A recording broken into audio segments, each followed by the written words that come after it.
Testing થાય એ માટે પૂરતી વ્યવસ્થા કરવામાં આવેલી છે. એના માટે આપણે વોર્ડ બનાવેલો છે, એમાં પુરુષો માટે, બાળકો માટે, સ્ત્રીઓ માટે જગ્યા રાખેલી છે. આઈસીયુ પણ બનાવેલું છે, ત્યાં સેન્ટ્રલ ઓક્સિજન અને બીજી બધી વેન્ટિલેટર ને બધી સુવિધાઓ રાખેલી છે.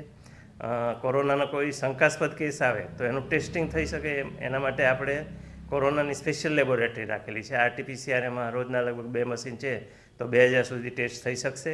એના વધારે ડિટેલ ટેસ્ટ કરવા હશે તો પણ ગાંધીનગર ખાતે જઈને એના સિક્વન્સિંગ થઈ શકશે. એ ઉપરાંત રેપિડ ટેસ્ટ કરવા હશે તો પણ થશે.